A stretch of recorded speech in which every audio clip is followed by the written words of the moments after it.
Hello viewers, welcome back to my channel A education. हमने 8 chapter complete कर लिया है। नाउ हम करेंगे चैप्टर 9 से कुछ इम्पोर्टेंट क्वेश्चन हैं। ये जो चैप्टर है चैप्टर 8 पे ही बेस्ड है। अगर आपने चैप्टर 8 अच्छे से किया है तो आपको चैप्टर 9 करने में कोई प्रॉब्लम नहीं है। ओके, अगर आपका चैप्टर 8 क्लियर है। सो चैप्टर का नेम है some application of trigonometry. Okay, इसमें क्या है, आपको स्टेटमेंट दी होगी, कंडीशन दी होगी, उसको अगर आपने अच्छे से अप्लाई कर लिया तो क्वेश्चन करने में आपको कोई प्रॉब्लम नहीं। Okay, this is the first question है। ये वेरी इंपॉर्टेंट क्वेश्चन जो मैं करा रही हूँ, एग्जाम बेस्ड, एग्जाम में ये आपके आ सकते हैं। कई बार ये रिपीट हुआ है क्वेश्चन जो मैं भी आपको करा रही हूँ। ओके, अगर 8 चैप्टर में कुछ आपको प्रॉब्लम है इसी क्वेश्चन में तो आप कमेंट बॉक्स में लिख सकते हो। मैं नेक्स्ट वीडियो में आपको क्वेश्चंस डालूंगा। ओके, नाउ ये क्वेश्चन है अ टावर स्टैंड्स वर्टिकली। अभी टावर, ओके, आपने इसकी पिक्चर जो ड्रॉ है वो अच्छे से करनी है। अगर वो आपने सही तरीके से कर दी तो आपका क्वेश्चन करने में कोई प्रॉब्लम नहीं होगी। करेंगे टावर, अ टावर स्टैंड्स वर्टिकली। टावर है वर्टिकली खड़ा, टावर होते हैं छत पे लगे होते हैं, तो टावर है वर्टिकली वो खड़ा है on the ground, ground पे है, from a point on the ground which is 15 meter away from the foot of the tower। अभी टावर है और इसका ये फुट है तो ये जो है 15 मीटर अवे हाइट इसकी, ठीक है। from a point on the ground which is 15 meter away from the foot of the tower, the angle of elevation, अब इसका जो angle of elevation आपको दिया है, ये एंगल यहाँ से बनेगा, एंगल ऑफ एलिवेशन आपको दिया हुआ है इसमें 60 डिग्री। ओके, और ये जो है आपकी हाइट होगी यहाँ से, ठीक है। तो ये यहाँ से फुट ऑफ द टावर, यहाँ से अवे, एंगल एलिवेशन जो अवे कितना दूर है, ये 15 मीटर दूर है। ओके, ये आपकी हाइट होगी और ये आपका बेस होगा। यहाँ से आपको होगा ट्रायंगल कौन सी बनी, ए बी सी। ओके, तो कह रहे कि the angle of elevation the top of the tower is found to be 60, find the height of the tower. Tower की जो है आपको हाइट निकालनी है। इसमें क्या दिया हुआ है हमारे बेस, ये बेस है, बी बेस दिया हुआ है आपको, हाइपोटेन्यूज ये सॉरी ये हाइपोटेन्यूज नहीं दिया हुआ, हाइट ये परपेंडिकुलर आपको दिया हुआ। तो जो चीज आपको दी है और जो चीज आपने निकालनी है उनको लिखो, क्या है, पी और डी। पी हमें निकालना है और बी हमें दिया हुआ है। Okay, P upon D. 8.1 की फर्स्ट एक्सरसाइज के जो क्वेश्चंस हमने किए थे, क्या फॉर्मूला हमने किया था, पंडित बद्री बरसात हर हर वो, ये किया था। पी अपॉन एच किसके लिए होता है, साइन थीटा के लिए। बी अपॉन एच किसके लिए होता है, कॉस थीटा के लिए। पी अपॉन बी किसके लिए होता है, टैंजेंट थीटा के लिए। अब हमारे पास क्या है, P upon B means P upon B किसका है, tan theta. Okay, tangent theta is equal to P upon B. Theta हमारा कितना दिया हुआ है, 60 डिग्री। यहाँ पे क्या लिख देंगे, 60। पी परपेंडिकुलर, ये हमने निकालना है हाइट, बी बेस, बेस हमें कितना दिया हुआ है, 50, थीटा की जगह पे टैंजेंट 60। अब जो आपको मैंने टेबल कराई थी, ठीक है, तो टेबल के अकॉर्डिंग जो टैंजेंट 60 की वैल्यू क्या होती है हमारी, √3। टेबल में हम देखेंगे टैंजेंट 60 की वैल्यू क्या है, सिर्फ आपने यहाँ पे वो वैल्यू रखनी है, कितना होता है, √3 h अपॉन 50। ओके, तो हाइट क्या आ गया आपके पास, 15√3 metre. This is your answer. कुछ नहीं करना, सिर्फ आपने ये पिक्चर ये ड्रॉ करनी है। अगर आपने अच्छे से कर दी तो आपको क्वेश्चन करने में कोई प्रॉब्लम नहीं है। ओके, तो क्या दिया हुआ था इसमें, हाइट दी हुई थी, टावर की हाइट है और वो जो है पॉइंट ऑफ ग्राउंड से जो है 15 मीटर अवे है। तो बेस दिया हुआ है, हाइट दिया हुआ है, height perpendicular upon base, B upon B क्या होता है हमारा, P upon B tangent theta. Theta कितना दिया हुआ है, 60 डिग्री। तो tangent 60 is equal to h upon 160 होता है हमारा, √3 होता है, is equal to h by 15। तो h इज इक्वल टू 15√3, जो हमारे पास हाइट है वो कितनी आ गई है 15√3। This is your answer. ठीक है, तो ये क्वेश्चंस प्लीज नोट कर लो, फिर नेक्स्ट क्वेश्चंस करते हैं। नेक्स्ट क्वेश्चन करेंगे 9.1 का, ये भी काफी इंपॉर्टेंट क्वेश्चंस है, जो लास्ट क्वेश्चन किया था वो भी इंपॉर्टेंट था। ठीक है, इस क्वेश्चन में क्या है, मैंने पहले भी आपको बताया था कि इनमें हमें सिर्फ फिगर अच्छे से बनानी है। अगर हमने फिगर प्रॉपर्ली बना दी तो आपका क्वेश्चन करने में कोई दिक्कत नहीं आएगी। ठीक है, क्वेश्चन है ये, 1.2 meter tall girl spot a balloon moving with the wind in a horizontal line at a height of 82.2 meter from the ground। एक 1.2 मीटर लंबी गर्ल है, ठीक है, बैलून को ऊपर बैलून उड़ रहा है, उसको देख रही है।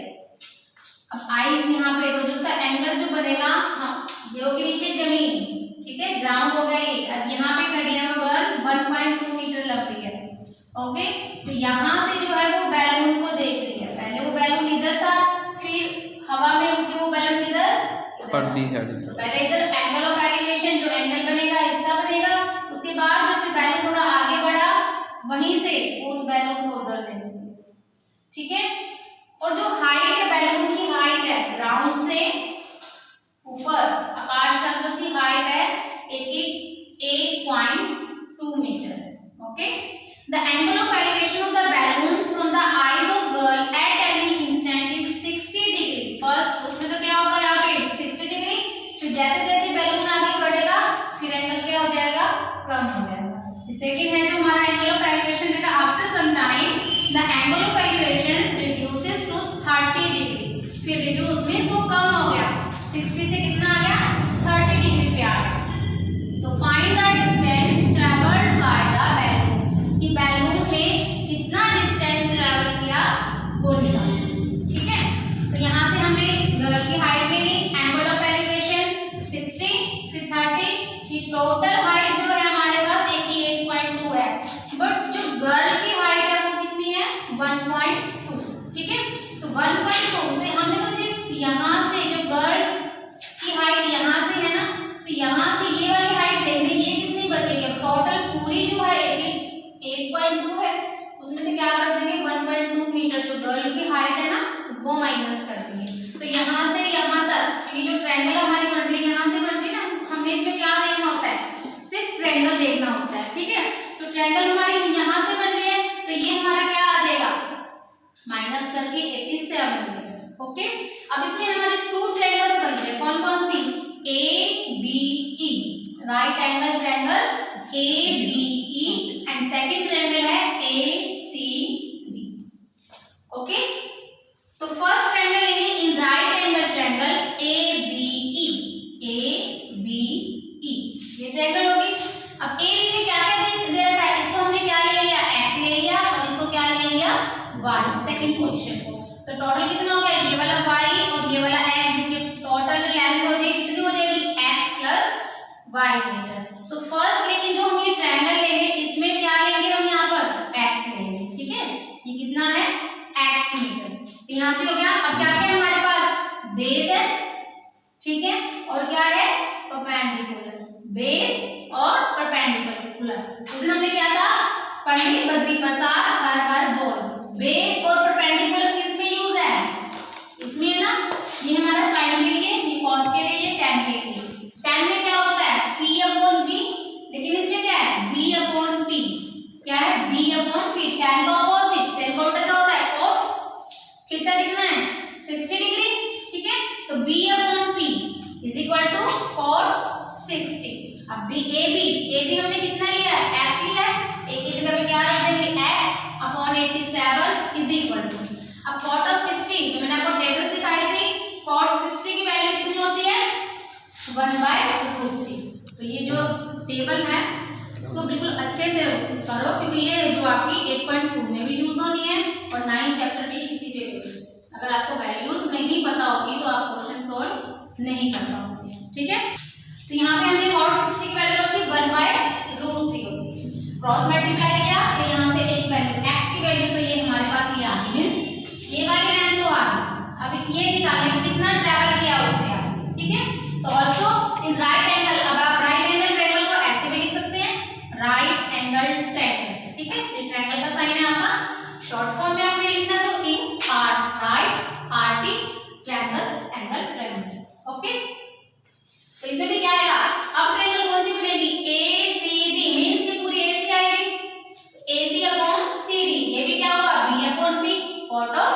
30 डिग्री।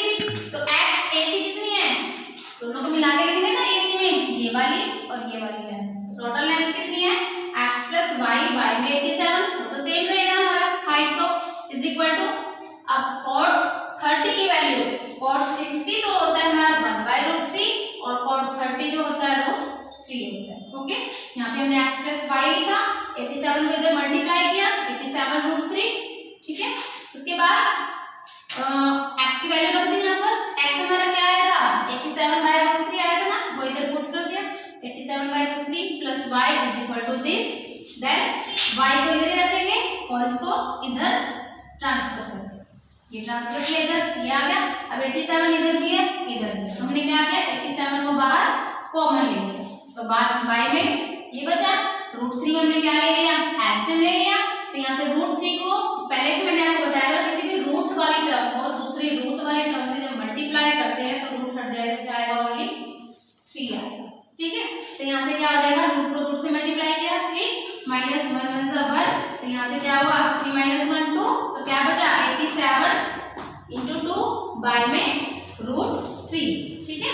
तो हमने क्या किया, यहाँ से √3 को ना रैशनलाइजिंग कर ली, मींस √3 को ऊपर भी मल्टीप्लाई कर दिया, नीचे भी मल्टीप्लाई किया, मल्टीप्लाई किया यहाँ से, तो √3 से √3 आ जाएगा, इधर 3 हो गया, और ये 174 √3 है, 3 को 174 से डिवाइड किया तो कितना बचा हमारे पास, 58, 3 5 जा 15, 2 बचा, 3 8 जा 24। ओके, नेक्स्ट हमारे पास क्या आंसर आया, 58√3, तो y की वैल्यू कितनी आ गई, 58√3। एग्जाम में कई बार √3 की वैल्यू भी दी होती है 1.73 समथिंग, तो हम इसमें क्या करते हैं, वैल्यूज रख के 58 से मल्टीप्लाई ना दी हो तो आप इतना भी अगर छोड़ेंगे तो क्वेश्चन आपका गलत नहीं होगा। ओके, कई बार ऑप्शनल में आ जाते हैं, ऑप्शन में एग्जैक्टिव राइट जो आते हैं, सिर्फ ऑप्शन दे रखे होते हैं उसमें, तो उसमें कई बार पॉइंट्स में आंसर होगा, तो पॉइंट्स में कैसे निकालोगे आप, √3 की वैल्यू रख दोगे, आपको दी होगी उसमें, अगर ना दी हो तो 1.73 आप इसकी वैल्यू रखोगे और 58 से मल्टीप्लाई, तो उसके कितना डिस्टेंस ट्रैवल किया, 58√3 मीटर। ओके, क्लियर, नोट करो।